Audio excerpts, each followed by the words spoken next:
closed doors. Now, we knew Joe Biden liked to skinny dip in front of the Secret Service agents when he was VP, but this weekend, Joe Biden let it all hang out on the South Lawn. He threw a big gay pride party at the White House, and they freed the nip. Welcome to the White House. Thank you. Good. Happy Pride Month. Happy Pride Year. Happy Pride Month. Can we take a little video? Hi, Mr. President. It is an honor, trans rights and human rights.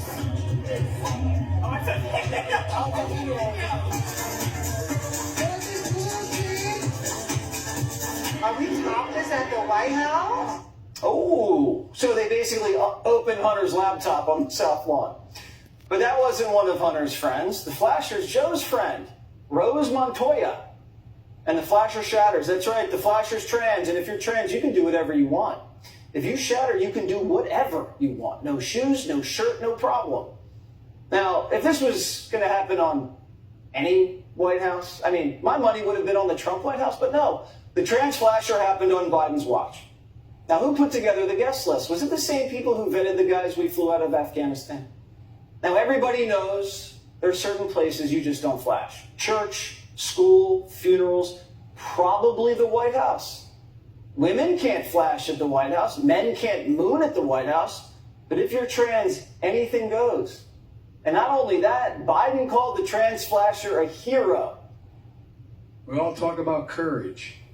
Well, I see more courage in this lawn than I've seen at any time in the recent past. You're some of the bravest and most inspiring people I've ever known. And I've known a lot of good folks. Biden knows Navy SEALs, police officers, and Hunter's cleaning lady. But a guy who got breast implants is the bravest person he ever met? I got back surgery last year. Nobody called me brave. Children step over needles to go to school in San Francisco. They walk through gunfire on the South Side. They're not the bravest. Biden's inspired by the trans flasher? Does the trans flasher regret exposing himself to children at the White House? First of all, going topless in Washington, D.C. is legal. And I fully support the movement in freeing the nipple. I decided to join them and cover my nipples just to play it safe. Because I wanted to be fully free and myself. I had zero intention of trying to be vulgar or be profane in any way. I was simply living in joy. Trans flasher, it's fine. There's no rules in this administration. There's no border. There's no debt limit. There's no inflation. New gurus can steal luggage. First sons can smoke crack on camera. And the president can take foreign bribes. The trans flasher represents decency. What is on the ballot here is the character of this country. Decency, honor, respect. Man boobs at the White House. Moobs. Now, when Trump bought McDonald's and Burger King for the Clemson football team, the media covered it like crazy. The media called him trash. But the trans flasher isn't trashy. When Melania put some red Christmas trees up in the White House, the left called it creepy. The trans flasher isn't creepy. Now imagine if one of Trump's guests got naked on the lawn. I mean, if Kid Rock mooned America, they'd still talk about it.